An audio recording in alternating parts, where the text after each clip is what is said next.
Dito sa Papa Dudut Stories, ikaw ay hindi nag-iisa.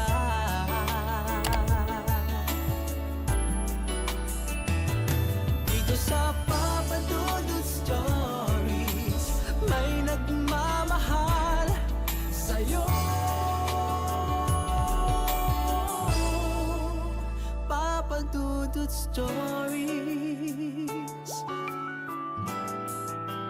Papa Dudut Stories. Dear Papa Dudut, sa lahat po ng mga nakatutok ngayon, huwag pong kalimutan mag-like, mag-share at mag-subscribe. Maraming salamat po sa inyong lahat.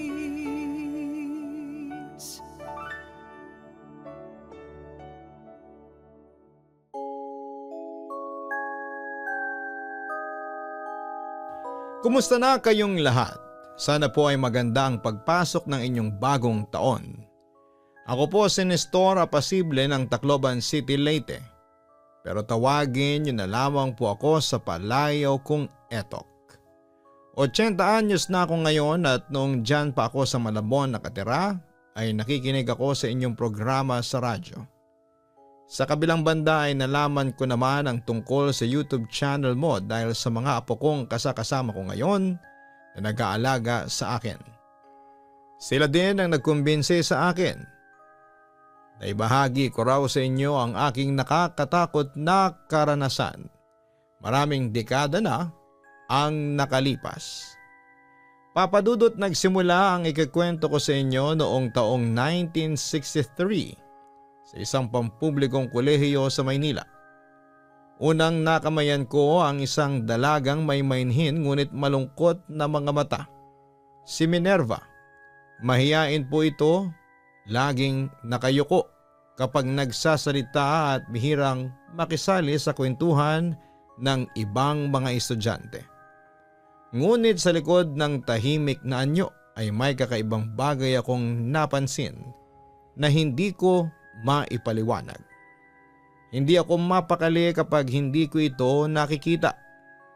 Tuwing break, palihim ko itong tinitignan sa kantina habang ito ay kumakain ng kanin lang at kaunting ulam. Kaya isang araw ay naglakas loob na akong lapitan po ito. Hi Minerva. Minerva, hindi ba? Classmate tayo sa Philippine Literature. Pakilala ko sa kanya. Tumango lamang ito, hindi makatingin sa akin si Minerva. Naintindihan ko naman siya kasi alam kong mahiyain siya at unang beses kong lumapit sa kanya. Pwede ba kitang samahan? Wala akong makasabay ngayon. Nung una ay parang tatanggi si Minerva, ngunit kalaunan ay tinanguan din niya ako. Doon na nga nagsimula ang pagkakaibigan namin. Madalas na kaming magkausap pero laging may hangganan si Minerva.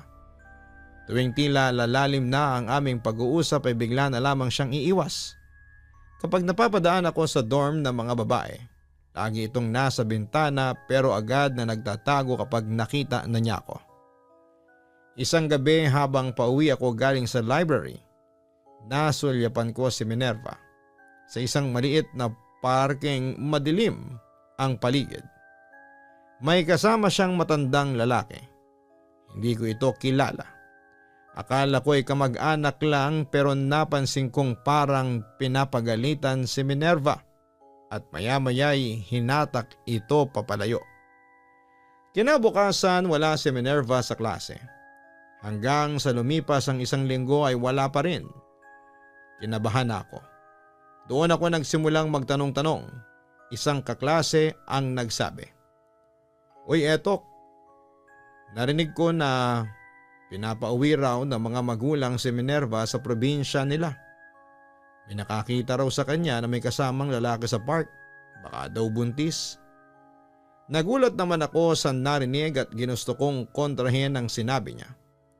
"Hindi totoo yan," sagot ko. "Hindi ganon si Minerva." Ngunit hindi ako mapalagay. Hanggang sa isang araw ay nakausap ko ang isa ko pang kaklaseng si Julio. "Pare, nakita ko si Minerva. Sakay ng jeep, papunta raw sa isang baryo sa norte. Sobrang liblib daw ng lugar na yon. Taga doon daw pala ito." Hindi na ako nag-isip. Agad akong nag-impake. Hindi ako nakatulog sa excitement at kaba. Nagpaalam akong bibisita sa tiyuhin ko sa probinsya. Pero ang totoo ay hahanapin ko si Minerva. 3 beses akong sumakay ng bus, tricycle at jeep bago narating ang dulo ng daan. Pagbaba ko sa isang maliit na terminal ay tinuro ng driver. Wala nang sasakyan papasok dyan. Lakad ka na lang kung gusto mo. Gaano kalayo? Tanong ko. May 2 oras na lakad, masukal pa. Huwag ka nang tumuloy iho, lalo na't palubog na ang araw. Balita ko ay may nangyayaring kababalaghan dyan sa lugar na yan kapag gabi. Na-curious naman ako sa sinabing yon ng driver. Anong klaseng kababalaghan? Maraming mga nagpapakitang engkanto, kapre at mga white lady sa daanan. Pero ang alam kong totoo ay balwarte yan ng mga aswang. Marami mga dayo ang pumunta na dyan na hindi na nakabalik pa.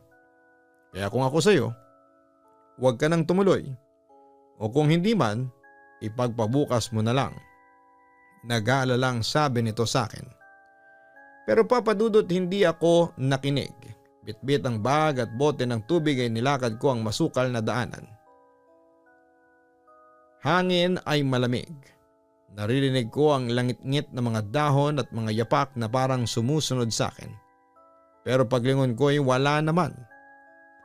Sa isang kurbada nadaanan ko ang isang maliit na kubo.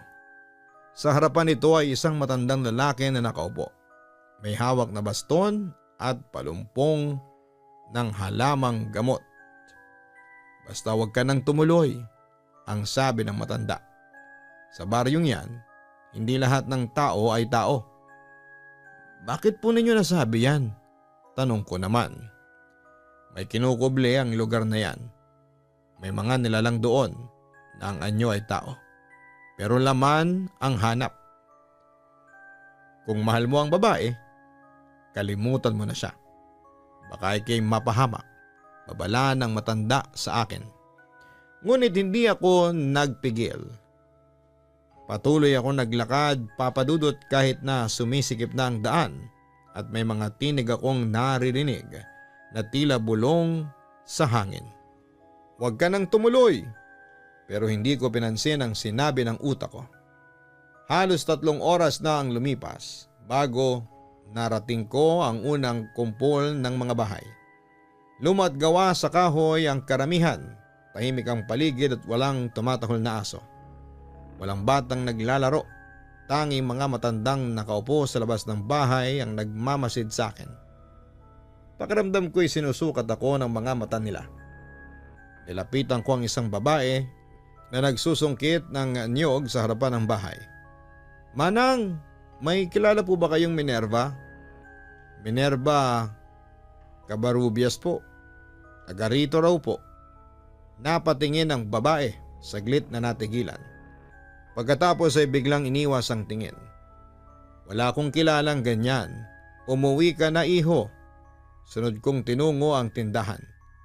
Doon sa wakas ay may isang batang nagpakita ng interes. Yung maganda po, yung maputla, tanong ng bata. Tumango ako.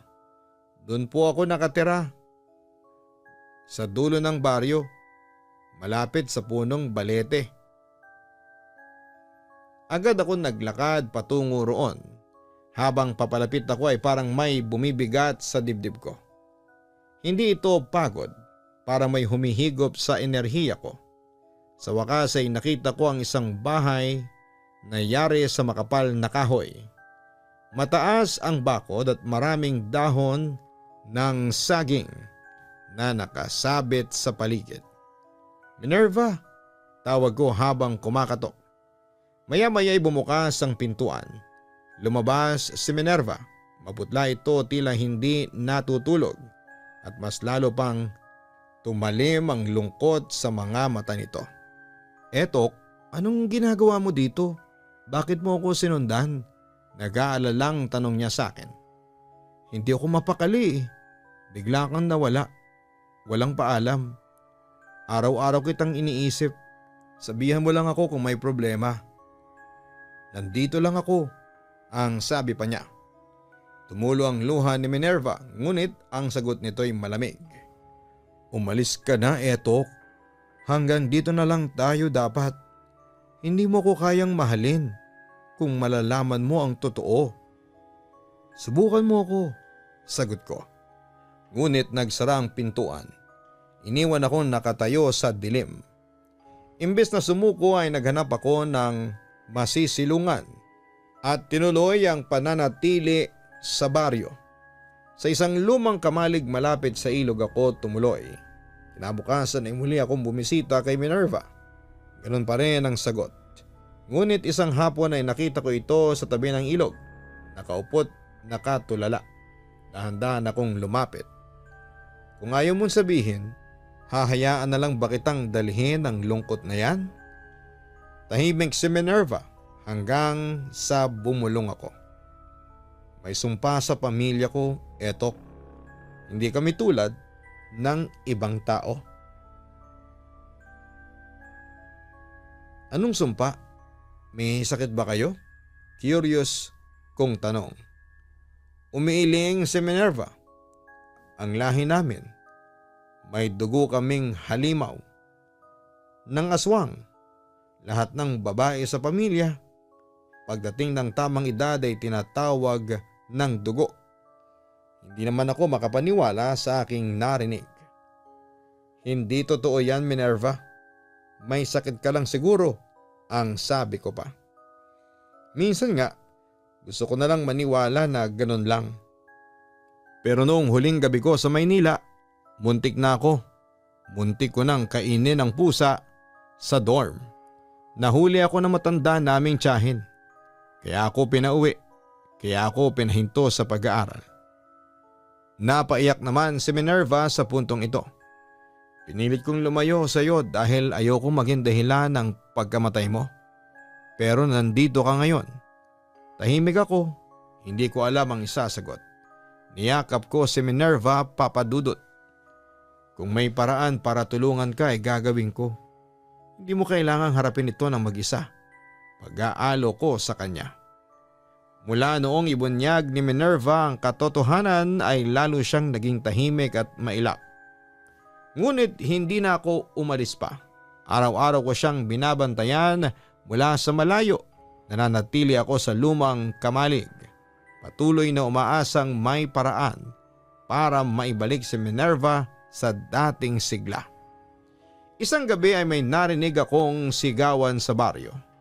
Lumabas ako at nakita ang ilang mga lalaki.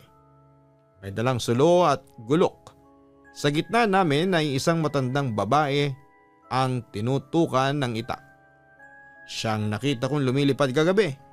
May dala siyang sanggol. Sigaw ng isa pa. Nagpalusot ako sa mga tao at nakita ko ang kulubot na mukha ng matandang babae. Ngunit may pamilyar na mata. Tiyahin ni Minerva. Bago ito tuluyang mahatulan ay tumingin siya sa akin at nagsalita na mababang ngunit malinaw. Hindi mo ako kayang iligtas. Isa ko sa amin. Isa na rin ako sa mga lalapastanganin ng gabi. Umalis ka habang may lakas ka pa. Ngunit bago pa makasagot ako ay tinulak ako palayo ng isang lalaking hindi ko kilala. Halika na kung ayaw mong isunod sa kanya. Huwag kang makikisangkot. Dinala ko nito sa isang maliit na bahay.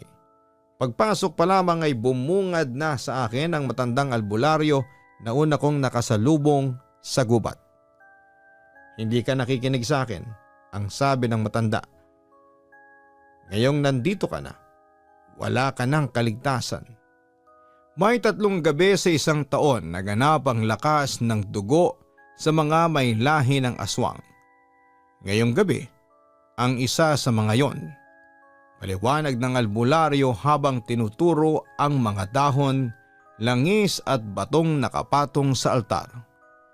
Paano ko siya matutulungan? Tanong ko. May paraan pa ba para mapigilan ang sumpa? Tumango ang albularyo. May isa pa. Dugo ng taong tunay na umiibig sa isang aswang. Kapalit, kaluluwa ng nagmamahal. napalunok ako. Huwag mo kong tanungin kung tama. Hindi ko sagot ang damdamin mo. Pero kung ipaglalaban mo siya ay kailangan mong tapusin ang simula.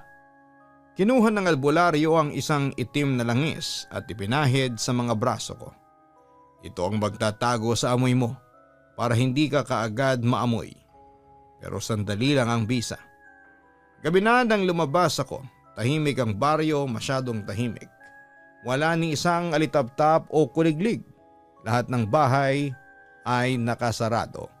Ni kandila ay walang sindi. Sa langit, walang buwan. Habang papalapit ako sa bahay ni Minerva, narinig ko ang ungol, mababa, garalgal. Hindi ito boses ng tao. Sa bintana ng bahay ay may nakita akong anino ng isang nilalang na hindi na si Minerva, kundi isang bagay na halos doble ang tangkad nito. Baluktot ang katawan at may matatalas na kuko. Bumukas ang pinto. Eto, mahinang tinig, parang galing sa isang napakalalim na balon. Nasa harapan ko si Minerva, pero hindi na ang Minervang kilala ko. Maputi ang balat, pulang-pula ang mga mata at nangingitim ang mga kuko. Tumakbo ka na, bulong nito. Ngunit bago pa ako makalayo, dumaan sa gilid ng bahay ang isang grupo, 3 o 4 na nilalang, na katulad ng kay Minerva ang itsura. Napaligiran ako. Minerva, bulong ko. Nanginginig ang tinig habang unti-unti akong napapalibutan ng mga nilalang na bahagyang nakakilala sa kanya. May matang pula, balat na kulay abo at mga kuko na tila bakal. Umalis ka na, sigaw ni Minerva, nanginginig. Hindi mo alam kung anong magagawa ko sa iyo kapag tuluyan na akong mawala sa sarili ko. Ngunit hindi ako umalis, sa halip ay dahan-dahan akong lumapit. Kung ito ang kapalaran mo, tatanggapin ko kahit sino ka pa, kahit ano ka pa. Pinigilan ako ni Minervang umiyak, ngunit napansin ko ang mga nilalang sa paligid ay hindi umaatake. Nakatingin lamang sila sa amin at parang nagtataka o natatakot. Napatingin si Minerva sa akin, takot na takot. Bakit hindi ka namin inaamoy? Bakit hindi ka namin sinasaktan? Sumulpot ang matandang albularyo mula sa likod ng mga puno. Hindi siya basta tao ngayon, ang sabi ng matanda. Pinoprotektahan ko siya ng langis ng itim na ugat. Pero hindi magtatagal yan, etok. Kung may bala ka ay gawin mo na. Napatingin ako sa matanda. Paano ko siya ililigtas? Lumapit ang matanda, may hawak na maliit na kutsilyo. Dugo mo ang kailangan. Kung totoo ang pag-ibig mo ay sapat na ang ilang patak upang sirain ang paglipat ng buong pagkatao ko sa pagiging halimaw. Ngunit may kapalit. Hindi na ako naghintay ng dagdag na paliwanag. Kinuha ko ang kutsilyo, iniwa ko ang aking palad at hinayaan ng dugo na tumulo papunta sa maliit na basong may itim na usok. Hinawakan ito ng albularyo, binulungan ng dasal at saka pinainom kay Minerva. Kumakawala ito, humihiyaw at halos sa bunutan ng sarili. Ngunit unti-unting nagbago ang itsura niya. Nawala ang pula sa mata. Naging normal ang kanyang anyo, ngunit bumagsak siya sa lupa. Nang hihina. Tumakbo ako palapit. Minerva! Ngunit bago pa ako makarating, isang nilalang ang umatake mula sa likuran. Hindi na inabot ng albularyo ang babala. Nahulog ako sa lupa, duguan. Eto hok! Halos wala ng boses si Minerva. At unti-unting nagdilim ang paningin ko. Papadudot, akala ko ay mamamatay na ako. Pero bigla kong idinilat ang aking mata. Sumalubong sa akin ang nakakasilaw na liwanag. Pero biglang tinakpan yon ng isang pamilyar na mukha, si Minerva. Salamat sa Diyos at nagkamalay ka na, aniya. Doon ko napagtanto na nasa ospital pala ako sa bayan. Mamayang kaunti ay pumasok ang matandang albularyo at iba pang lalaki. Bagamat sugatan pero malalakas pa rin, doon ay kinausap nila kami ni Minerva. Doon ko rin nalaman kung ano ang nangyari pagkatapos kong mawalan ng malay. Noong atakihin ako ng isang aswang mula sa likuran at bumagsak sa lupa, dumating ang mga kasamang tao ng matandang albularyo. Armado ng mga baril, solo at itak. Nilusob nila ang mga aswang. Inubos nila ang mga kamag-anak ni Minerva. Pero si Minerva ay okay lang sa kanya. Nang matalo ang mga aswang ay dinala kami sa ospital ng mga kalalakihan. Pero habang nasa biyahe ay pinataka ng langis na pula ang mga sugat ko. Ayon kasi sa matandang albularyo, yung sugat na dulot ng pagka-atake sa akin ng aswang ay pwedeng maging dahilan para mahawahan ako ng pagiging aswang. Ang langis na pula naman daw ay magpapapigil sa sumpang yon. Sa huli ay sinabi ng albularyo na ligtas na ako at hindi na magiging aswang pa si Minerva. Samantala, papadudot, noong makarecover ako ay bumalik kami ni Minerva sa Maynila para ipagpatuloy ang aming pag-aaral. Lumipas ang mga taon, nakapagtapos kaming pareho at sinagot na rin niya ako ang panliligaw ko sa kanya. 6 na buwan pagkatapos noon ay nagpakasal na kaming dalawa at nagkasundo kaming manirahan sa probinsya ko sa Leyte. Sa Tacloban kami tumira noon. At ayun nga, papadudot, nagkaroon kami ng 7 mga anak, 6 na babae at 1 lalaki. Sa ngayon, papadudot, ay nakatakda kaming magdiwang ni Minerva ng aming ika-6 na pong anibersaryo bilang mag-asawa. Siyempre masaya kami. Kasama kasi namin ang mga anak at mga apo namin. May apo na rin kami sa tuhod, bagamat naka-wheelchair na ako sa ngayon dahil na rin sa sobrang katandaan. Pero masaya ako kasi malakas pa si Minerva kahit na 80 na. Isa na lang ang panalangin ko ngayon sa Panginoon na sana'y biyayaan pa kami ni Minerva ng malakas na pangangatawan at maayos na kalusugan. Humaba pa sana ang aming mga buhay. Papadudot, dito na po tatapusin ang aking kwento at sana po ay magustuhan ninyo. Kapag mahal mo ang isang tao ay gagawin mo talaga ang lahat para siya ay mailigtas. Manganib man ang iyong buhay. Muli maraming salamat po at magandang araw po sa inyong lahat. Lubos na gumagalang, Etok. Maraming salamat, Etok, sa pag-share mo ng iyong kwento sa amin. Tama ka. Kapag mahal mo talaga ang isang tao ay handa mo siyang tanggapin. Kung sino man siya at handa mong isakripisyo ang iyong buhay, mailigtas lamang siya. Ganyan kabusilak ang tunay na pag-ibig. Selfless. Minsan ay makakalimutan mo ang iyong sarili dahil ang nasa isipan mo lamang ay ang kapakanan at kasiyahan ng taong mahal mo. Pero syempre huwag din nating kalimutan ang ating mga sarili. Maglaan din tayo ng para sa sarili natin para makasama pa rin natin ng mahaba ang taong mahal natin.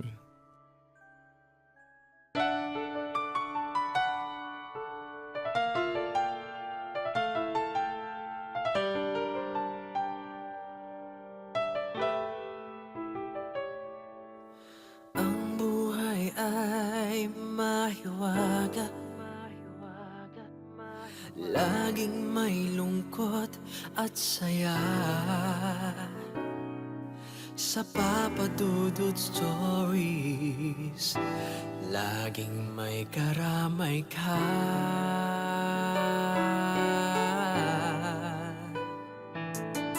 Mga problemang kaibigan,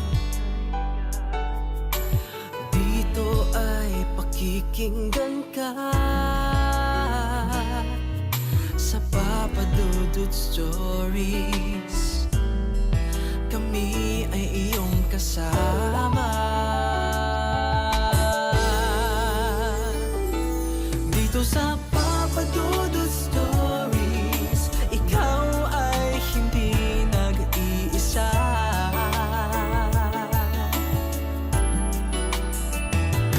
Dito sa Papadudod Stories,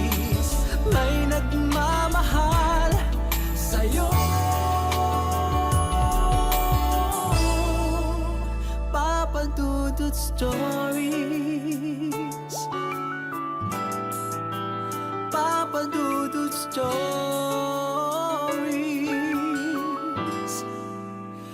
Papa Dudut Stories.